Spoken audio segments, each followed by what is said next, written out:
It was on May 8th, 1918, the day following the melancholy disappearance of Captain Jimmy Hall, that I was notified that I was to take his place, and henceforth was to command No. 1 flight in our squadron.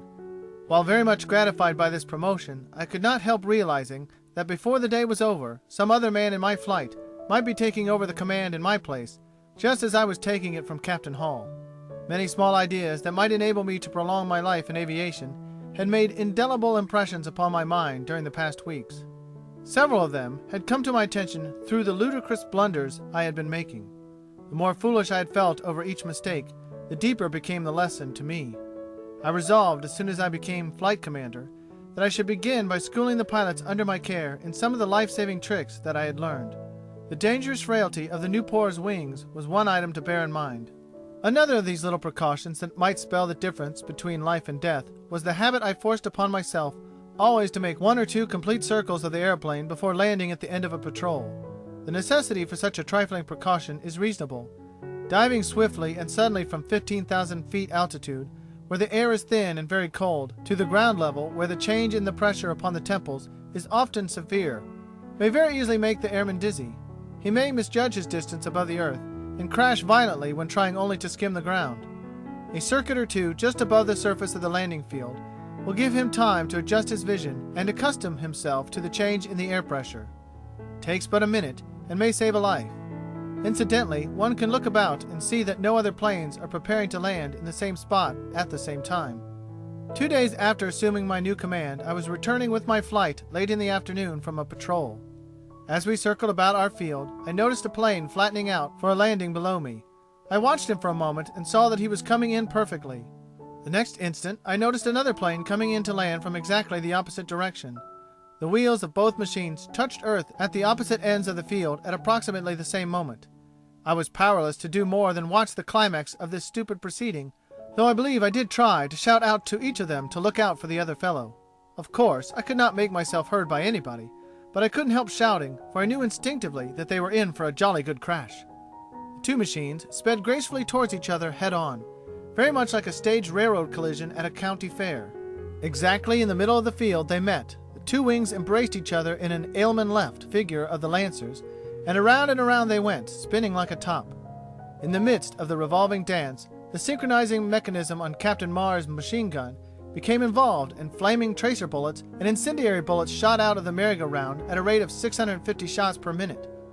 From my box seat above, it looked very much like a 4th of July celebration, with a gigantic pinwheel shooting out living sparks in every direction.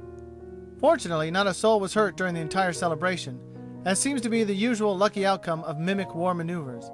Both pilots crawled out of the wreckage, shook hands, and walked over to the hangars to tell the men in shelter that the show was over. Then we made our landing. Next day, Reed Chambers accompanied me on a patrol across the German lines, and we made another rather interesting discovery. 4 splendid Albatross machines were approaching us from over Thiaucourt, which was about 4 miles inside the enemy's territory. They were in good formation and were about our altitude. I wigwagged over to Reed, and he wigwagged back to me. We both understood each other. We were 2 against the enemy 4, but the 2 on our side had full confidence in each other, and both were fairly well bucked up over the recent successes of our squadron. Perhaps the opposing 4 might be lacking in this mutual confidence. At any rate, it was worth the chance of trying a bluff to see if we could not get them separated. It is half the game to know thoroughly one's partner and his capabilities in air fighting, as it is in any other accomplishment. Reed Chambers was a daredevil to all appearances, and was always an eager flyer, but I had noticed that he combined a rare caution with his recklessness, making him an excellent and reliable comrade in a fight.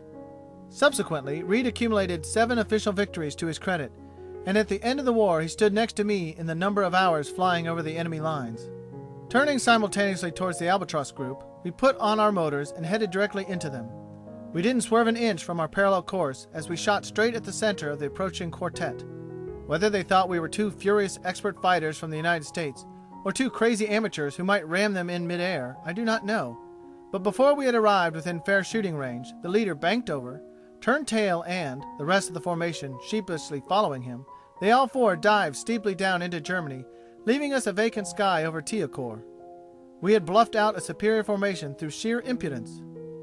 May 12th was a dud as far as aviation was concerned, but it was brightened with one of the pleasantest incidents that marked my stay in France. Colonel Mitchell telephoned over to the aerodrome to invite several of us to make a call with him at Chateau Serrure, a magnificent estate of an old French family, situated some 50 miles south of our aerodrome. Major Huffer, with several other officers from our squadron, left the mess with me immediately after lunch, and we reached the chateau within a few minutes of the arrival of Colonel Mitchell and Major Hall. The Countess gave us a most cordial greeting, then took us over a part of the estate, which consisted of a park some 10 miles square. The grounds were heavily wooded and beautifully kept. Through the woodland curved a winding stream which was spanned at intervals with quaint and ancient stone bridges. Fish ponds and shooting preserves provided the chateau with wild game the year round. Several wild boar crossed our roads a few paces in front of us during our walk. Shooting wild boar, we were told, was one of the favorite pastimes of the occupants of the chateau. The chateau itself contained many palatial rooms. A dimly lighted little chapel occupied one corner of the chateau, and this part of the building, we learned, dated back to the days of the Romans. During tea, the Countess very graciously invited us to make this magnificent old castle our home if at any time American aviators became worn out with work at the front. I must confess to the good Countess some day that a scandalous number of our overtired aviators, and perhaps still greater a number of not at all tired American aviators, did subsequently avail themselves of her very generous invitation. After cordial goodbyes to our hospitable hostess, we motored back to Chaumont, where we dined with Colonel Mitchell, and then, with another long drive, we finally reached home tired but happy at 3:30 in the morning. There, staring me in the face, was an order directing me to lead my patrol over the lines in the morning at 5 o'clock sharp. An hour and a half sleep for an utterly worn-out aviator. Heaven must have heard my prayers for rain that night, for the next morning when I woke up at 11 o'clock and rushed to the window, I found the rain falling in sheets. The orderly had omitted to call me at the appointed hour, because he saw that the weather was too thick for flying. Decorations for valor and heroism were coming to several of the boys in our squadron on May 15th, and we all woke up that morning to find a beautiful day dawning. While we all of us assumed a truly American disdain for performances of this kind, we nevertheless clearly indicated by our nervousness the pride which we really felt in receiving this award.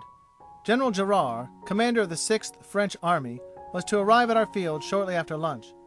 All the forenoon I tried to avoid my gallant messmates, who were continually seeking me out to advise me to shave again and to use plenty of powder on the cheeks where the general would kiss me. Both Lieutenant Jimmy Meisner and I were quite new to this decoration business, and we were nicely stuffed by all the other fellows who claimed to know all about it. Major David Peterson was also receiving the Croix de Guerre, but he had been through many ceremonies of this kind and was little worried by the prospect. Captain James Norman Hall, whom we considered killed in combat, and Lieutenant Charles Chapman, who had been shot down a fortnight before, were both summoned to appear for their well-earned distinctions, but neither, alas, could answer to his name. Shortly after 1 o'clock, 3 companies of a crack poilu regiment marched onto our field behind a gorgeous French military band of music. Then came several more companies of infantry from the famous American 26th Division, the New England boys. They had a good snappy American band at their head. Both French and American soldiers drew up their ranks in the form of a hollow square in the center of our aerodrome. In the meantime, we had run out all the Newport from the hangars, and they stood cheek by jowl across the field, shining brightly with their red, white, and blue markings in the sunlight. All the mechanics and enlisted men formed ranks behind the aeroplanes and stood awaiting the beginning of the ceremony. Jimmy Meisner and I stood shaking in our well-polished boots, while our cheery comrades came by for a last word of comforting advice. Then, with Major Peterson beside us, we waited for the fatal word of advance into the awful presence. Suddenly, midst a blare of both bands, the general's party appeared from behind one of the hangars where they had been in hiding all this time. I tried 1 minute to think of how proud my mother would be of me, and the next would attempt to stretch my face up to such a height that no ordinary general would ever be able to reach it with his lips. This was the last piece of excellent advice that a delegation of my oldest friends had crossed the aerodrome to give me. Suddenly, a faraway band began playing something that sounded somewhat familiar. It turned out to be the national anthem. "Oh, say, can you see?" Everybody jerked to attention and stood at the salute until it ended. Then from far away in front of me, Colonel Mitchell, the head of our air service, began a brief speech congratulating us upon the honors which the French army was conferring upon us. And then General Gerard, a kindly-looking man with a business-like military efficiency in his features and movements, approached our little line of 3. He was carrying in his hands the Croix de Guerre and a printed list of citations from the French army. Pausing immediately in front of us, he began reading them aloud in French. The Croix de Guerre is a beautiful medal in bronze, artistically designed and executed. It hangs suspended from a ribbon of striped red and green, upon which are fastened the palms or stars for each particular citation given by the army or division. If any individual soldier is mentioned for an act of heroism in especial terms by an army order, he is presented with an additional palm for each of such citations. Some of the French airmen have received so many citations that the medal itself would hang down below the waist if the ribbon were properly lengthened to accommodate every palm awarded. I have seen René Fonck, the French ace of aces, who has been cited 29 times for his victories, wearing his Croix de Guerre in 2 sections so as to accommodate all the palms that must be worn upon ceremonial occasions. If the citations come from a division instead of an army, the decoration to be worn above the Croix de Guerre is a star instead of a palm. Colonel William Thaw wears 2 stars and 3 palms among his many other decorations.